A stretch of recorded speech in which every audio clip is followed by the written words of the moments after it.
A 6-year-old girl was dragged into the yard by her stepmother and her lover right after her father's funeral. A bucket of icy water crashed down on her head to wash away bad luck. Shaking, Sophie Bennett clutched her worn teddy bear in front of her house in Short Hills, New Jersey. Then a sleek Cadillac screeched to a stop.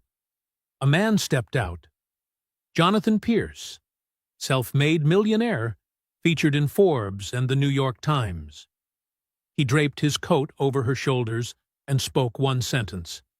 And that line began the battle, where the wicked would pay the price.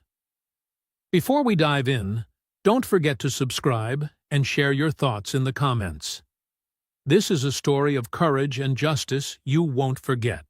The wooden door closed behind the group that had just returned from the cemetery. Inside the spacious house in Short Hills, New Jersey, the silence was so heavy that the ticking of the wall clock sounded like a hammer pounding against the chest. 6-year-old Sophie Bennett clutched her worn-out teddy bear tightly to her chest. Her eyes were red and swollen. That teddy bear was the last gift her mother had given her before dying in a car accident years earlier. And now, her father. David Bennett, a successful businessman and a loving parent, had just passed away after a long illness. In the vast house, Sophie suddenly felt small and suffocated. Karen Bennett, 35, the woman who had entered this house only 2 years earlier as a stepmother, had spent the morning at the cemetery putting on the act of a grieving wife, sobbing, wiping her tears again and again. But the moment the door shut, her face changed completely. Cold, sharp. Her eyes fixed on Sophie as though she were nothing but an irritating thorn. "Can I clean the house for you, Mom?" Sophie whispered, her voice trembling. Karen turned, let out a bitter laugh, and snapped, each word cutting like a cold knife. "From now on, I'm the lady of this house. I make the decisions here. Don't you dare act pitiful to win my sympathy." Sophie froze in place, hugging the bear tighter, her tiny fingers digging into the frayed fabric. At that moment, the door opened. A man stepped in, dragging a suitcase that he dropped heavily onto the floor. It was Robert Hayes, 38, David's younger brother. To many, Robert had long been nothing but a spoiled man living in the shadow of his successful brother. Yet today he entered with arrogance, as if this house had always belonged to him. Robert collapsed into a chair, twisted open a bottle of whiskey already waiting on the table, and took a long swig. Then he looked Sophie up and down and spat on the floor. "Hello, Sophie. From now on, I'll be here, taking the place of my useless brother." Sophie gasped and stumbled back, stammering, "Uncle, what are you doing in my dad's house?" "This is my dad's house." Karen's voice lashed out, sharp and shrill. "Your father is dead. Do you understand? In this house, I'm the one who decides. And my man now is Robert. From this moment on, you have no right to speak here. Either shut your mouth or get out." Sophie stood stunned, tears brimming in her eyes. Robert burst into mocking laughter, his voice high and scornful. "Look at you, a pathetic little freeloader who can do nothing but cry and cling to that ragged bear. Your father was a fool to spoil you. You think you're a princess? More like a ruined one. In this house, you're nothing but an eyesore everyone wants to throw out." Sophie trembled, clutching her teddy bear. I'll be good. I won't be a bother." Karen suddenly shot to her feet, her eyes flashing with cruelty. She grabbed Sophie's thin arm and snatched up the small suitcase that had already been packed with a few old clothes. The teddy bear was torn from Sophie's arms and flung into the yard. Karen stormed out, carrying a bucket of cold water. "Get out of my house! I'm done pretending to be your kind stepmother. You cursed child! Your father died, your mother died, all because of you. I have to wash away the filth you bring. Just looking at you makes my skin crawl." Sophie panicked, pleading, "Please, Mom. Please don't. I promise I'll be good. I'll stay quiet." Karen's teeth clenched. "Don't call me Mom. You're not my blood. I will never accept a parasite like you. I don't want to see your face in this house for another second." She hurled the entire bucket of icy water onto Sophie. The water drenched her hair and clothes, soaking into her skin until she shivered uncontrollably. The teddy bear lay flattened on the ground, crushed beneath Robert's shoe. He sneered with glee. "See? No different from a mangy stray dog. Perfectly fitting for her." Sophie clasped her hands together, eyes wide with desperate pleading, searching for help. A few neighbors stood at a distance, but as soon as her gaze met theirs, they quickly shut their doors, pretending they had seen nothing. Not a soul dared to intervene. Sophie collapsed onto the cold yard, clutching the sodden teddy bear, her sobs mingling with the icy water streaming down her cheeks. Her hoarse little voice broke out into the night. "Daddy, where am I supposed to go now?" The sound of an engine echoed outside the gate. A sleek black Cadillac screeched to a halt, its tires hissing against the damp pavement. The car door swung open. A tall man stepped out, dressed in a dark suit, his sharp eyes flashing with shock.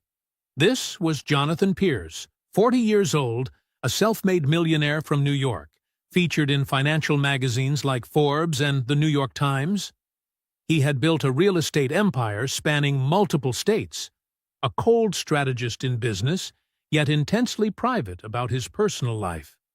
Few knew that behind that glamorous image, Jonathan carried the scars of a painful childhood, abandoned, living in fear under the abuse of his stepfather and the indifference of his own mother.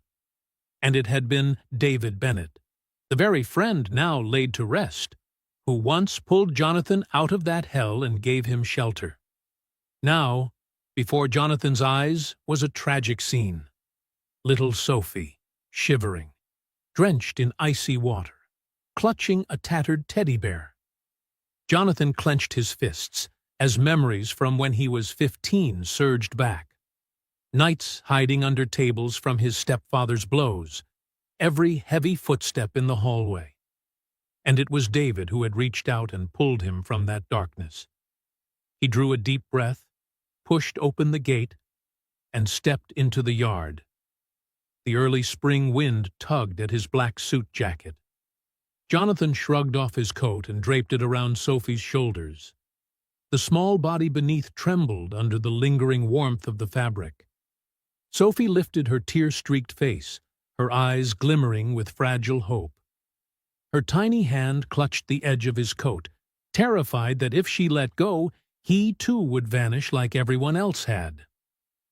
Jonathan set a firm hand on her shoulder, then raised his head to face Melissa and Robert. His voice was hoarse, every word weighted with restrained fury. "David has been gone less than a day. And this is how you treat his daughter?" Melissa flinched, but quickly regained her composure. A false tear slid down her cheek, her voice trembling yet icy. "You misunderstood, Jonathan. I only wanted to teach her to listen, to be polite. The girl was disrespectful to her uncle. I was just trying to scare her a little." Robert leaned back in his chair, took a drag from his cigarette, and blew the smoke directly at Jonathan. "I'm her uncle. This is family business. You already showed up late to the funeral, and now you want to play the hero? This has nothing to do with you. Best stay out of it." A cold flash glinted in Jonathan's eyes. In his heart, the image of David, the friend who had once saved him, burned vividly. And now David's daughter was being humiliated before him. Sophie clutched Jonathan's sleeve, her voice thin and desperate.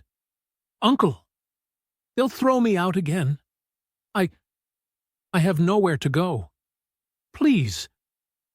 Jonathan looked down, meeting her terrified eyes. It was the same fear he had carried throughout his own childhood. He inhaled deeply, then turned to Melissa and Robert. "She's coming with me," he said, his voice ringing out firm, leaving no room for argument.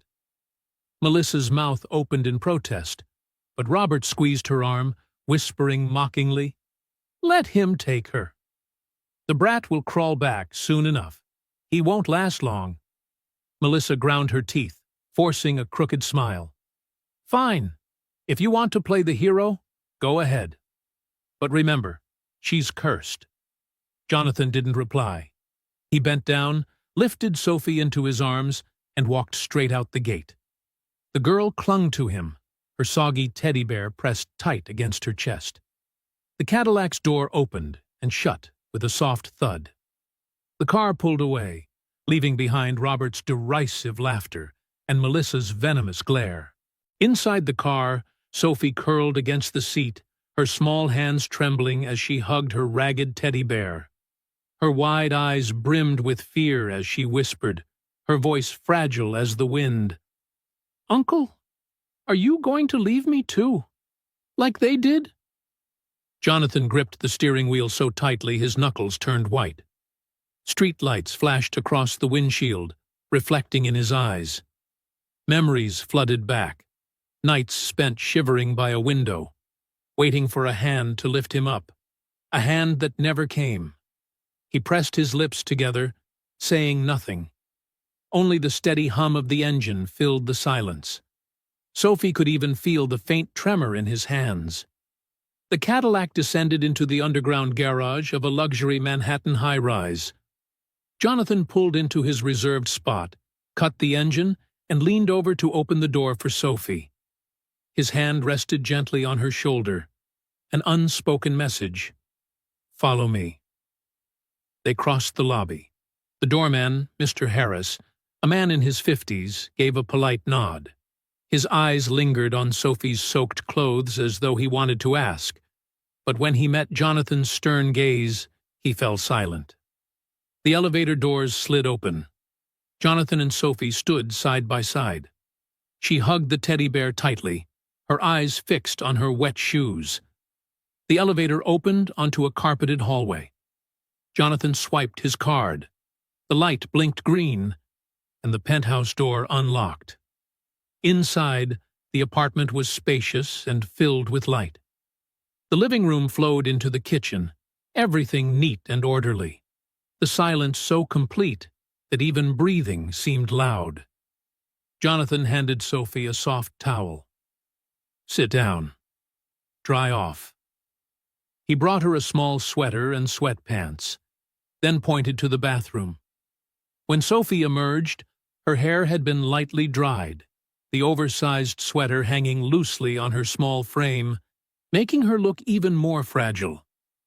In the kitchen, Jonathan reheated a pot of chicken soup, ladled it into a bowl, and set it before her. The warmth spread gently through the air. Sophie stared at the soup and whispered, "I'll just eat a little, so I don't get scolded." Jonathan paused, then sat across from her, his voice calm and steady. "Here, you don't need permission to exist. When you're hungry, you eat. When you're tired, you sleep. No one will scold you for that." Sophie hesitated, then picked up the spoon. She ate slowly, each bite small, her eyes darting up at him between spoonfuls as if waiting for anger. But Jonathan simply sat quietly, his hands folded, watching her breathing steady. When the bowl was half empty, Sophie set the spoon down and asked softly, You don't hate me?" Jonathan answered after a pause, "No one has the right to hate a child for simply existing." Sophie lowered her head, her voice breaking. "They said I was bad luck." Jonathan draped a thin blanket over her legs and spoke firmly. "You are David Bennett's daughter, and you are yourself. No one can define you by their cruelty." Jonathan cleared the dishes, the clink of porcelain echoing softly. Sophie whispered, "I won't make the house dirty." Jonathan turned back with a faint smile. "A house is meant to be lived in. It's not a showroom. Here, you're allowed to make a little mess." He led Sophie into the guest bedroom. The bed was already made, a moon-shaped lamp glowing softly on the side table. He set down a glass of water. "Do you want to call anyone?" Sophie shook her head, clutching her teddy bear as she slid under the blanket. Her breathing mixed with soft sobs. "Dad. Mom. Why did you leave me with them?" Jonathan sat outside the door, his back against the wall, hands clasped. He didn't knock, didn't intrude, only listened as her sobs grew quieter, breaking off into uneven breaths until at last they faded. Later, he opened his laptop in the living room and typed a brief email to Attorney William Anderson. "I need temporary guardianship of Sophie Bennett. Signs of abuse present." He began a list. Confirm legal status, contact the school, arrange a child psychologist, and prepare to confront Melissa. The night deepened into silence. In her sleep, Sophie shifted. The teddy bear slipped from her arms and knocked against the bed frame. From within, the old stuffing came a faint metallic click, like metal brushing metal. Then it vanished. Jonathan didn't hear it. The penthouse sank back into silence, holding on to a secret not yet revealed. Dawn spread a pale light over the Manhattan sky. Inside the quiet penthouse, Sophie tiptoed out of the small bedroom, clutching her worn teddy bear. Her hair was tousled, the oversized sweater slipping off one shoulder. Jonathan had been up early. He was in the kitchen brewing coffee, a stack of unfinished documents in his hand. Hearing the soft footsteps, he turned. "Good morning, Sophie. Did you sleep well?" Sophie gave a slight nod, though her eyes avoided his. She placed the bear on a chair, then noticed a seam torn open at its ear. Tugging gently, her fingers brushed against something hard inside. Eyes widening, she pulled out a tiny silver USB stick, no bigger than her thumb. "Uncle Jonathan, my bear ripped open. There was this inside." Sophie's voice trembled as she held it out.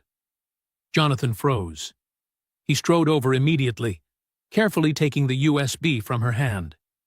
His sharp eyes flickered with a sudden intuition. "Do you want to see together what's inside?" Sophie nodded, hugging the bear tightly against her chest. Jonathan opened his laptop, inserted the USB.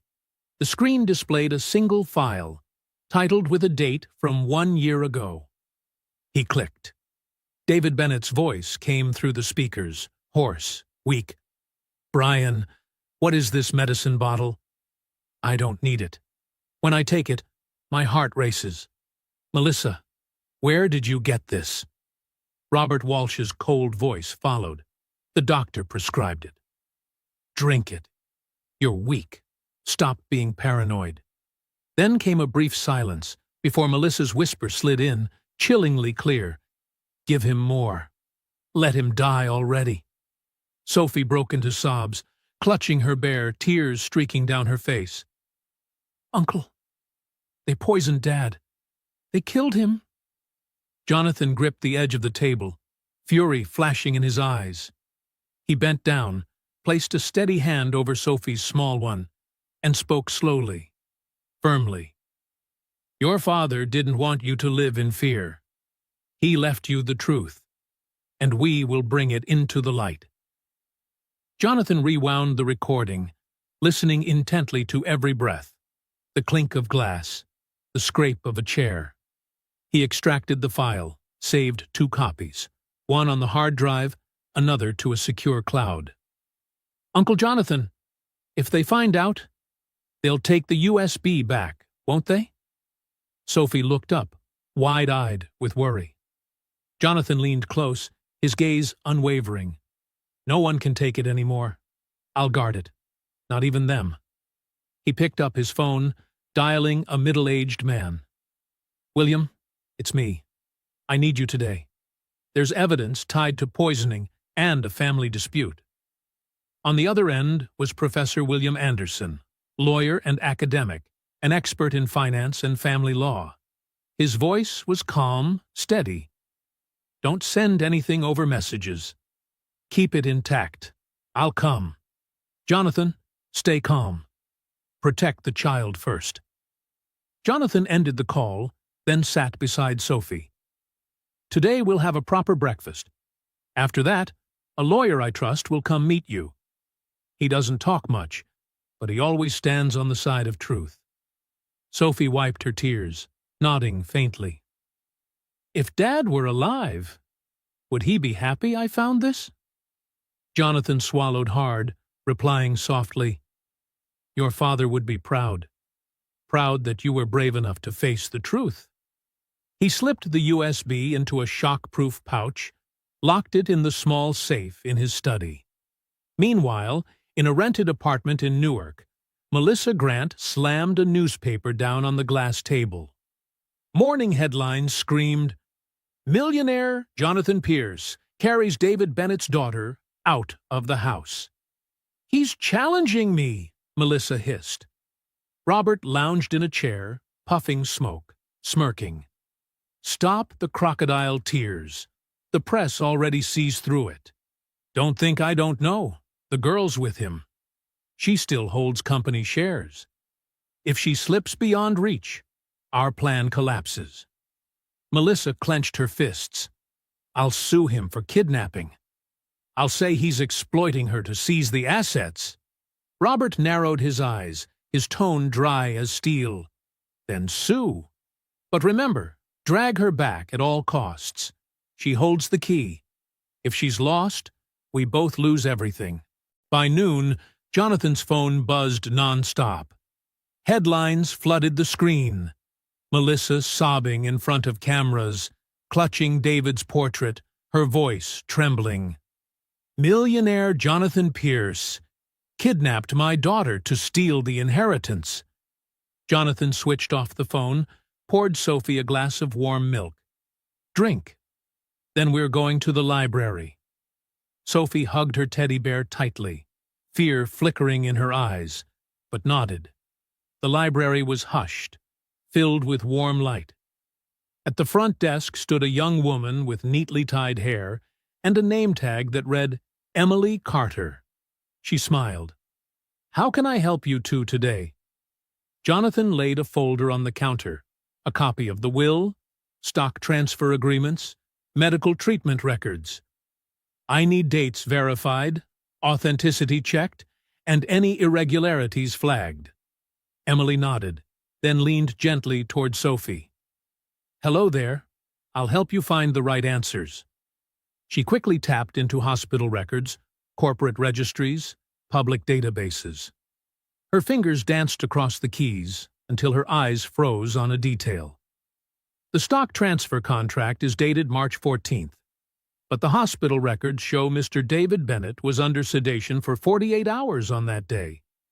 This signature could not have been his. Jonathan stiffened. Emily printed the documents, circling the discrepancies in red. "I'll prepare a comparison. Contract dates, hospital logs, and past signature samples. The inconsistency is serious." Sophie whispered, trembling. "You believe me, don't you?" "I'm not lying." Emily smiled warmly. "I believe you, and I'll help." Jonathan rested a hand on Sophie's shoulder, nodding. "Thank you." Just then, a message from Anderson flashed on his phone. "Keep Sophie close. I've filed for a temporary child protection order. Prepare duplicates of all evidence." Emily guided Sophie to the scanner, showing her how to press the button. For the first time that day, Sophie gave a faint smile. By the time they left the library, the sky was dimming. A cool breeze drifted through the street. Jonathan sensed unease. Across the road, a black car idled, its headlights flicking on, then off. Jonathan tightened his grip on the folder and on Sophie's hand, hurrying toward the apartment building. Inside the car, Robert smoked, a cold smile curling at his lips. He stared at the lit window above, his fingers tapping rhythmically on the steering wheel. Upstairs, Jonathan pulled the curtains closed, called building security to increase patrols, and sent Anderson a terse message. They followed us to the door. The black car's engine roared to life, pulling away into the night, leaving behind only the shadow of a threat. The next morning, gentle sunlight filtered through the thick curtains of the penthouse. Jonathan had just finished brewing a cup of black coffee when his phone buzzed relentlessly. A message lit up on the screen from Dorothy Wilson, the longtime neighbor of the Bennett family. My kitchen window was smashed. A brick was thrown inside. The paper wrapped around it read, "Keep quiet." Jonathan immediately told Sophie to stay downstairs with Mr. Harris in the lobby, while he drove straight to the old apartment block in Short Hills. Dorothy opened the door, her face pale, hands still scratched from shards of glass. The kitchen was in disarray, the window shattered, a brick lying in the middle of the floor. Jonathan picked it up with gloves. The paper wrapped around bore 3 large scrawled words, "Keep quiet." Dorothy's voice shook. "I know who did it, but I won't take back what I said." Jonathan nodded, reassuring her. "I'll make sure you're safe. We will bring the truth into the light." Before he could put the brick away, his phone rang again. A hurried voice reported, Frank Miller, the homeless man living near the block, had just been attacked in a back alley. Jonathan rushed Dorothy to the scene. Frank sat slumped against a wall, his face bruised and swollen, blood trickling from his lip. He managed a crooked grin. "I still got my teeth. Don't worry. 3 guys, faces covered. They told me to shut up. But I can't. That girl doesn't deserve to live like me." Dorothy handed him a bottle of water, nodding firmly. "We go together. No one gets left behind." Jonathan gripped Frank's shoulder, his voice low and steady. "You won't stand alone. This is Anderson's number. Call him. He'll protect both of you." There they stood, an accomplished businessman, an aging neighbor, a battered homeless man, side by side in the morning light, silently sealing a vow to tell the truth. That afternoon, Jonathan returned to the library to pick Sophie up. Emily Carter had prepared a comparison chart. David's hospital admission dates, the day of the stock transfer, and past signature samples. Red marks leapt off the page, proof of blatant forgery. "I contacted the hospital records office," Emily said quickly. "The contract was signed while Mr. Bennett was sedated. This signature is undeniably fake." Jonathan nodded. "Tomorrow we'll meet Anderson. I'll bring the witnesses and this file." Dusk was falling by the time they returned to the penthouse. Sophie went to bed early, while Jonathan sat at his desk. He reopened old maintenance files for the car David's wife had driven before her fatal crash. Among them was a technical report, BCM/ECU log, abnormal override entries. Jonathan studied the circuit map, noting abnormal log entries recorded exactly 1 week before the accident. He called a trusted automotive engineer. The man's voice came firm through the line. "This has nothing to do with the brakes. Someone tampered directly with the ECU, the central control unit. That takes serious skill and direct access to the vehicle." Jonathan clenched his jaw. Robert often borrowed David's car, always with some excuse about maintenance or picking up a girlfriend. Now it's clear. He printed the entire file, sealed it in a waterproof pouch, and scrawled across the cover, "ECU, not brakes. Likely Robert." Jonathan shut off the study lights and drew the curtains. Outside, city lamps glowed dimly. Beneath the awning across the street, a shadowy figure stood still for a long time. A cigarette tip flared, then went dark. Jonathan pulled the curtains closed and locked the balcony door. He glanced toward Sophie's room. She was fast asleep, clutching her teddy bear, a lock of hair across her cheek. Jonathan whispered to himself, "Robert, you didn't just take David. You stole this child's mother, too. You stole the laughter of a family." His phone buzzed. A message from Anderson. "Tomorrow, 9 a.m. Bring witnesses and technical evidence. Don't leave Sophie alone." Jonathan sat outside Sophie's door, eyes closed, as the night pressed on with unseen threats lingering in the dark.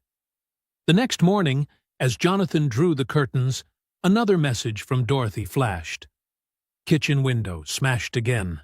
Another brick left. Before he could react, news came that Frank had been beaten badly. Jonathan sped off, finding Frank bloodied but defiant. "3 men jumped me. Told me to shut my mouth. I won't. I'll testify." Dorothy clutched his hand, trembling yet resolute. "We'll go together. None of us will back down." Jonathan quickly photographed the scene, then called Anderson. The lawyer's voice was crisp and unwavering. "Document everything. Get Frank examined. I'll notify the court of witness intimidation by noon." Later that day, when Jonathan picked Sophie up at the library, he quietly explained what had happened. Her small face went pale. She whispered, "It's all because of me. If I weren't here, they wouldn't be hurt." Jonathan dropped to his knees, gripping her shoulders. "No, the blame is theirs, the wicked ones. You don't carry anyone's sins. Don't ever think that way." Her wide eyes filled with tears. "But they hate me. They hate the truth."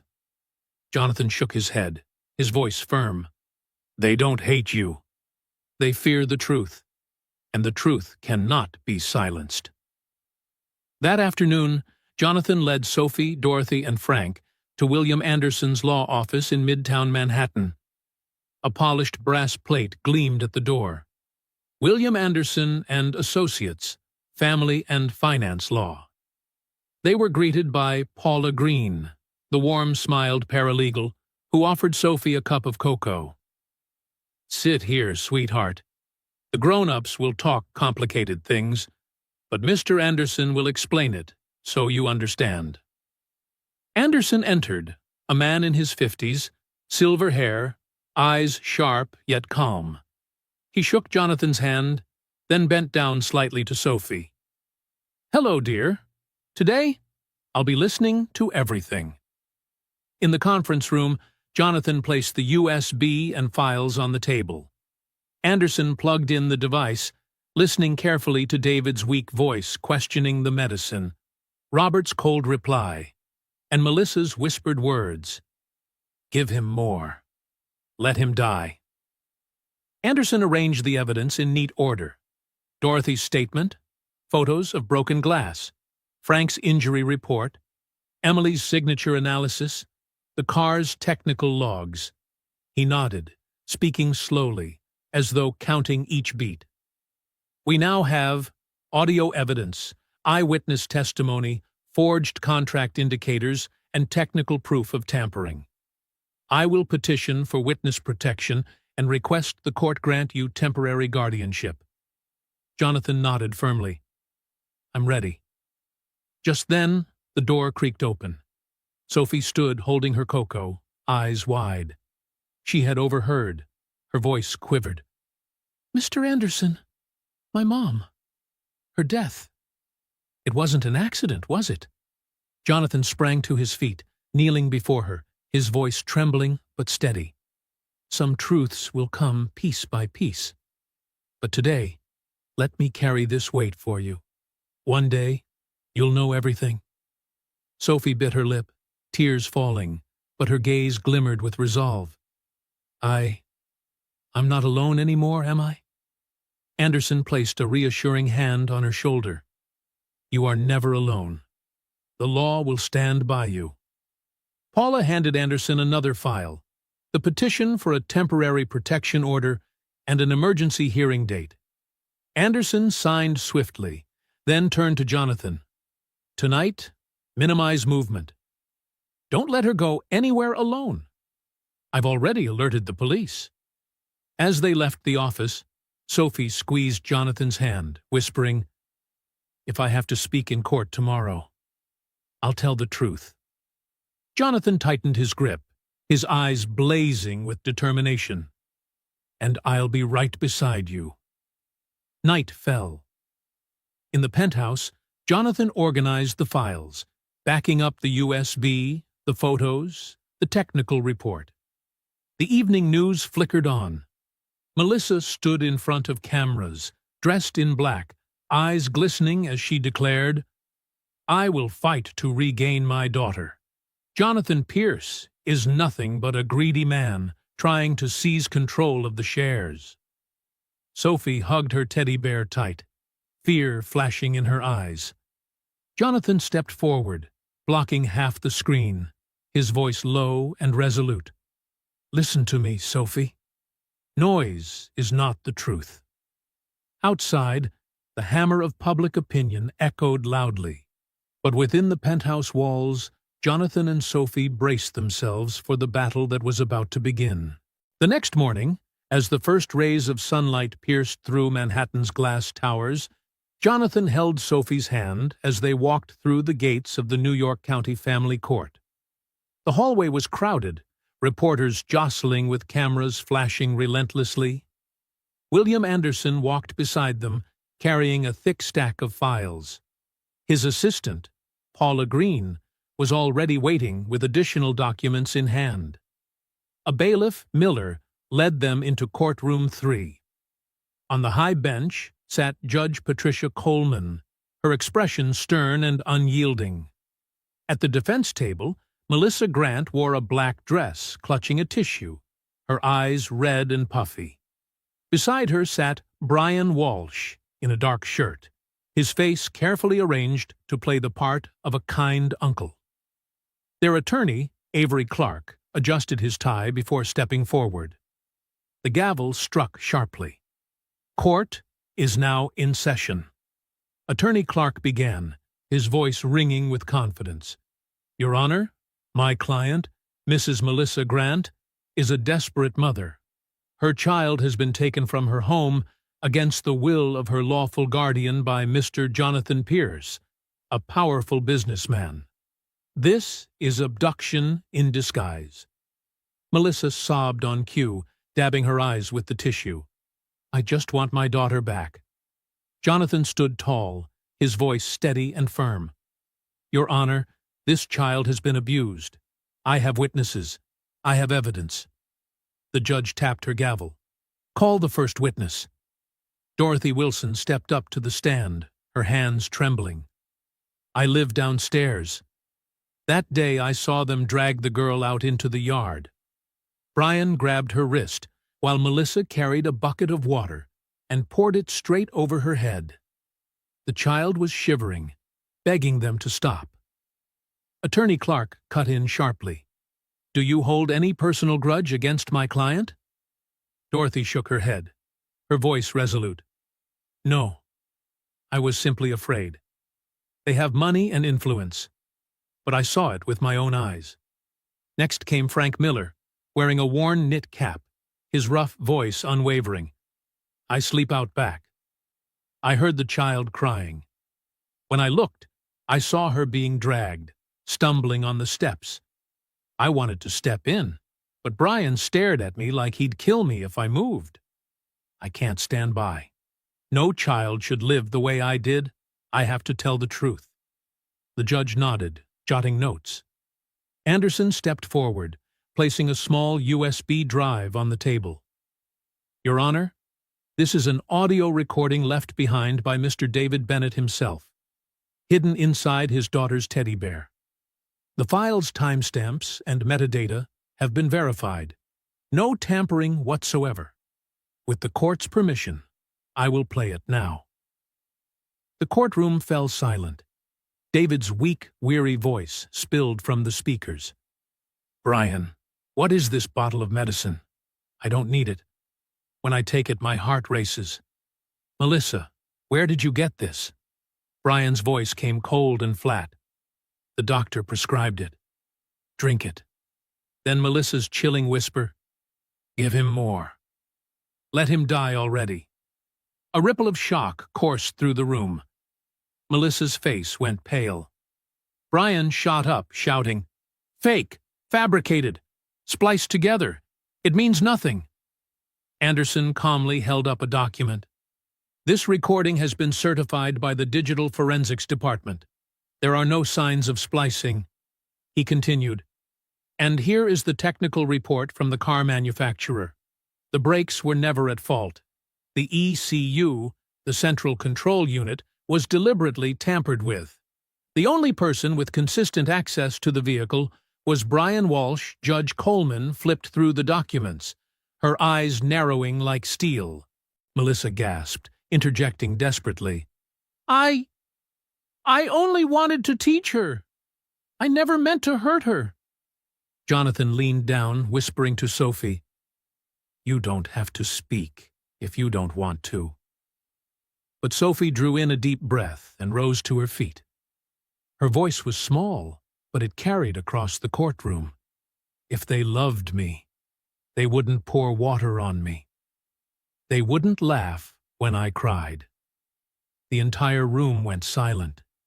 Sophie's tiny hands gripped the hem of her dress, but her eyes no longer hid.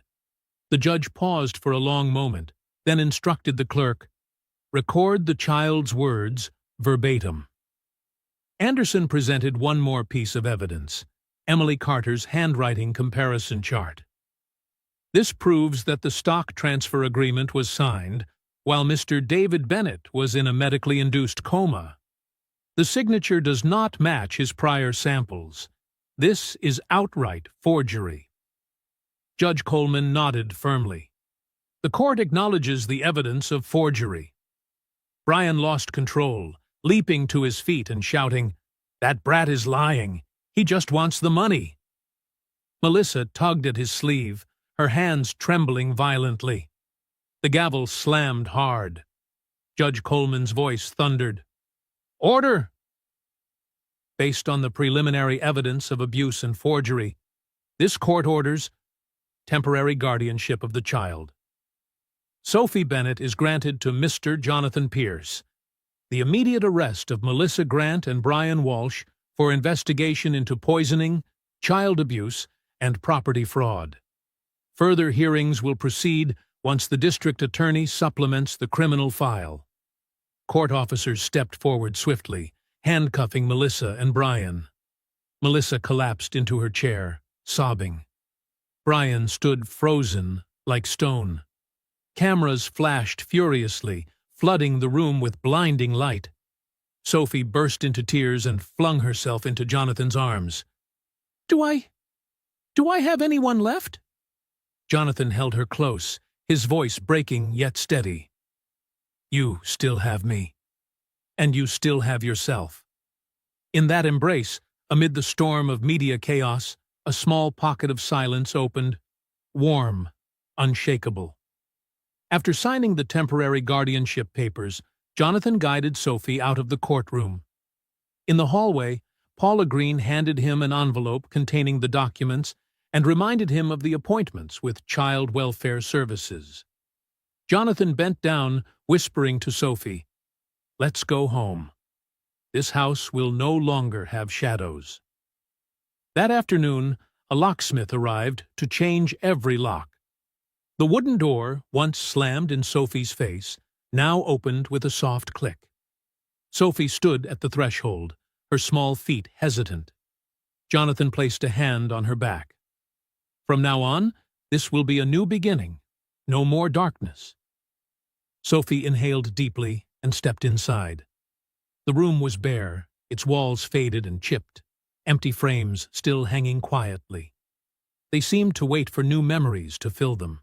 The next morning, as sunlight streamed through the glass windows of the Manhattan penthouse, the home already felt different. The cold silence was gone, replaced by the breath of a small family. Jonathan set his coffee cup down and glanced toward the living room. Sophie was carefully drying her worn teddy bear with a handkerchief, as if it were a sacred ritual. She turned slightly, her small voice trembling. "Uncle Jonathan, will this house really be mine? I won't be thrown out again, will I?" Jonathan's smile softened, his gaze gentle. "This is your home. From now on, no one will ever drive you away again." That noon, the first knock came at the door. It was Emily Carter, carrying a box of children's books and a few colorful rugs. She set them on the table, smiling warmly at Sophie. "I thought your reading corner could use some books and rugs. These are waiting for their new owner." Sophie brushed her hand over the book covers, her eyes shining. Soon after, Dorothy Wilson arrived with a large fabric bag filled with floral curtains she had stayed up all night sewing. "I'm not very skilled, but I wanted the rooms to have some warmth." Then came Frank Miller, lugging a toolbox wrapped in a donated coat someone had given him. He scratched his head awkwardly.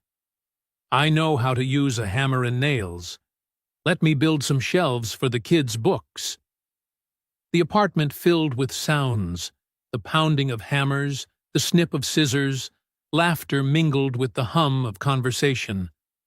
Finally, Linda Johnson, the 60-year-old cafe owner from the corner, stepped in. She set down a tray of sandwiches and a steaming pot of soup, her voice warm like an oven. "I don't have fancy words, but nobody heals on an empty stomach. Eat first, then you'll have strength to keep going." Jonathan opened cans of paint and joined Frank in repainting the walls. Dorothy measured and cut fabric for curtains. Emily labeled each book. Linda busied herself with mugs of hot cocoa. Sophie wandered happily, glancing at the shelves, helping set the table, her eyes slowly lighting up. On the whiteboard, Jonathan wrote in bold letters, "Harbor Light Center," and circled it.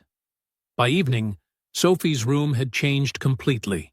Fresh paint on the walls, clean sheets on the bed, and a small desk placed by the window.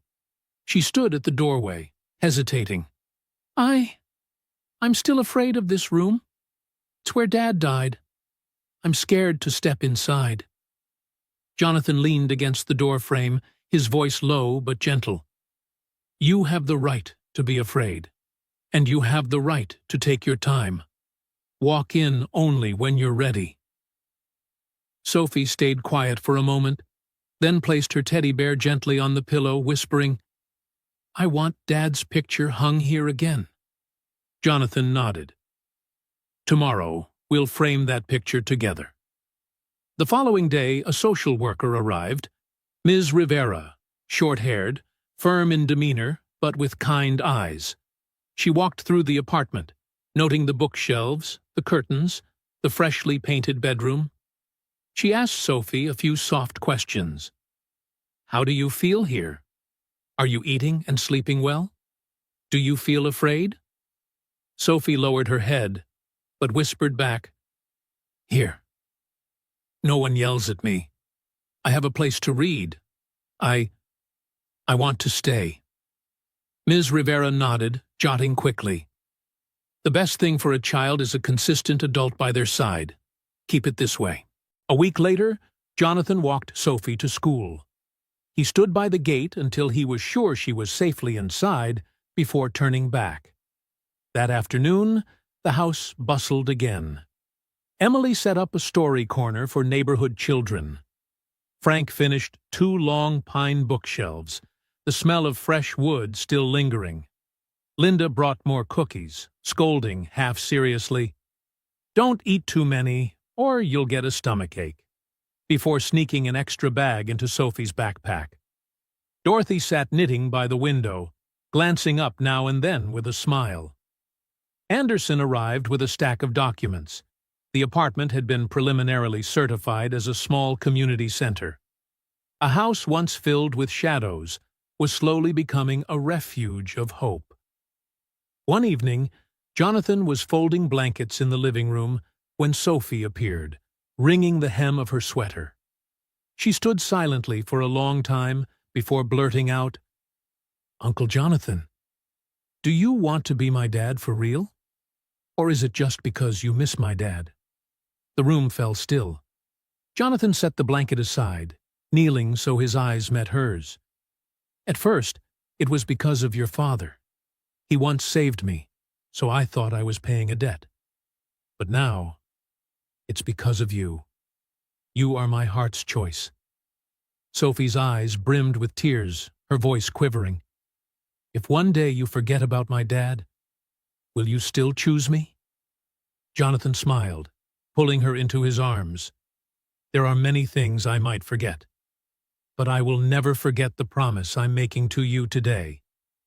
Sophie burst into tears, but in those tears was the first taste of relief. By the weekend, a wooden sign reading Harbor Light Center was hung at the porch. Curious neighborhood children flocked in. At first, Sophie hesitated, but soon she was confidently showing them the reading corner, teaching them to fold paper planes, sharing her box of crayons. As Christmas drew near, Linda set the table for a feast. Emily hung paper lanterns, Dorothy filled jars with peppermint candies, Frank decorated a wooden Christmas tree and strung it with lights. Jonathan placed a small gift-wrapped box at the center of the table, wrapped in purple paper with a white ribbon. When the house quieted, he called Sophie over. "Go ahead, open it." Sophie tugged at the ribbon. Inside was a soft purple scarf. Beneath it lay an old envelope, the handwriting unmistakable. David Bennett. With trembling hands, Sophie unfolded the letter. The first line read, "If you are reading this, it means the truth has come to light. Trust Jonathan, for I trust him more than anyone." Tears streamed down Sophie's cheeks. She pressed the letter to her chest, whispering, "Daddy, I found it. I'll keep it forever." Jonathan stood silently, eyes wet. He knew he had kept his promise to his fallen friend. A year had passed since the court's temporary ruling. Another winter settled over Manhattan.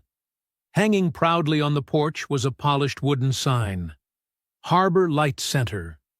Inside, golden lights glowed warmly, so different from the cold, empty apartment Sophie had once entered in fear.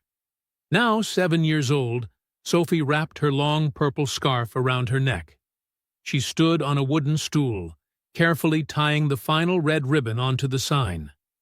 Beneath her, Jonathan steadied the stool, looking up with a rare, softened smile. "All good?" he asked. Sophie nodded, stepping down. Her scarf fluttered as her eyes sparkled with joy. "All good. The sign is strong." Jonathan patted her head. In his chest rose a feeling that had been missing for so many years. Family. Inside, preparations for Christmas were underway. Emily Carter stacked books on the shelves, labeling them Christmas gifts.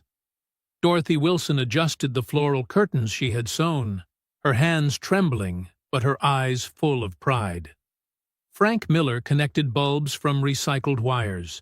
With a few clicks, the entire room lit up. Linda Johnson carried in trays of hot cocoa and cookies, the sweet aroma of chocolate filling the home. Homeless children from the neighborhood gathered inside, each holding a mug of cocoa, sitting around the wooden tree Frank had built.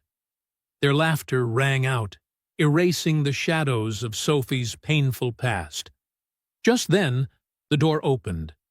William Anderson stepped in, snow clinging to his coat, carrying a thick envelope. He walked straight to Jonathan, his voice steady and grave. "There's official news." Jonathan took the envelope and opened it. Inside was the court's final ruling. Melissa Grant and Brian Walsh had been sentenced heavily for poisoning, child abuse, and financial fraud. The technical report confirmed tampering with the ECU of David's wife's car. Jonathan exhaled deeply, folding the papers. "Thank you, Bill." Emily smiled gently. "Justice may come late, but it doesn't disappear. Sophie ran up, tugging Jonathan's hand. Uncle. No, Dad. Can I finally call you Dad now? Jonathan bent down, his eyes blurred with tears. He nodded firmly. You are my daughter. From today and forever. Sophie threw her arms around him, her voice echoing through the warm room. Dad. Church bells rang in the distance. Children swarmed the Christmas tree, tearing open gifts with shouts of delight. Linda handed Sophie a candy cane. Dorothy wrapped a hand-knit scarf around her shoulders. Emily gave her a handwritten book. Jonathan stood near the doorway, watching it all. His mind flashed back to a year earlier. Sophie, trembling, drenched under a bucket of ice water, her eyes pleading for help. He whispered softly, as if to his late friend, David, I kept my promise. She's no longer alone. Anderson approached, his voice low. The adoption papers will be finalized after the holidays, but in every way that matters, you are already father and daughter. Sophie squeezed Jonathan's hand tightly, her eyes shining with certainty. From now on, I won't be afraid anymore. Jonathan held her close, answering firmly, and you will never have to be afraid again. The room filled with song. The children's voices rose, clumsy but warm, filling every corner. Sophie stood beside Jonathan, lifting her face as her small voice blended in. There were no more tears, only light. Outside, snow fell heavier, blanketing the new wooden sign, Harbor Light Center, a place where every child has the right to hope. In Jonathan's arms, Sophie looked up at the sky and whispered, Mom, Dad, I'm not alone anymore. I have a family now. Jonathan lowered his head, resting his forehead against her hair, whispering like a vow. You will never be alone again. Snow fell thick on Christmas Eve. Inside Harbor Light Center, golden light warmed every face.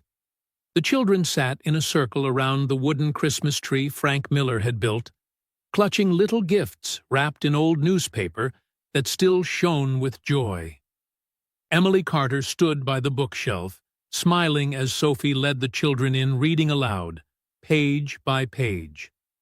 Dorothy Wilson sat near the window, knitting a second scarf, her hands trembling but her eyes radiant. Linda Johnson carried in a tray of fresh cookies, her laughter echoing through the room.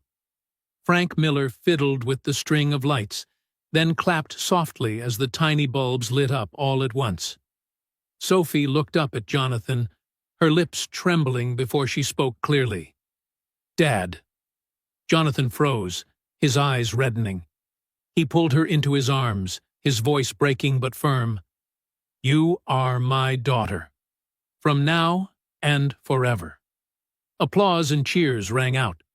The other children clapped along, as though witnessing the birth of a new family right before their eyes.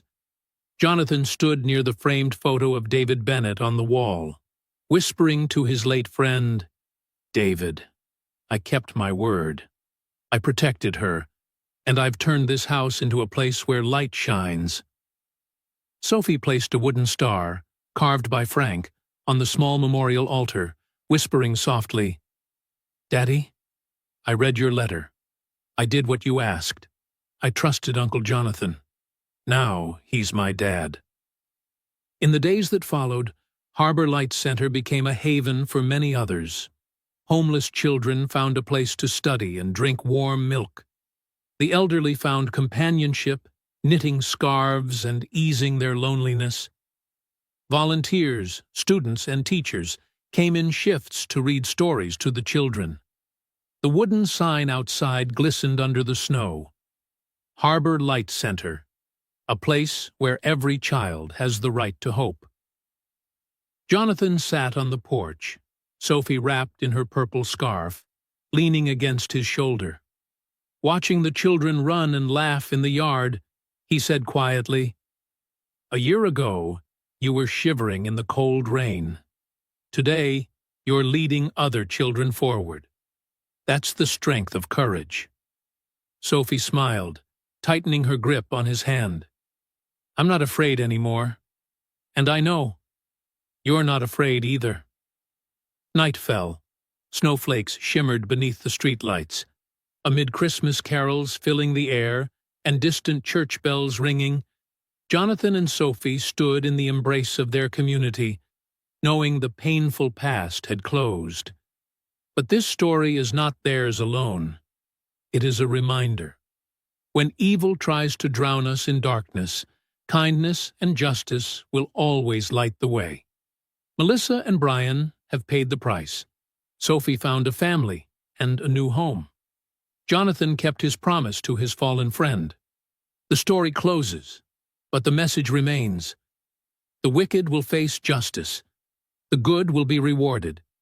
And though justice may come late, it never disappears. And you, where do you see yourself in this story?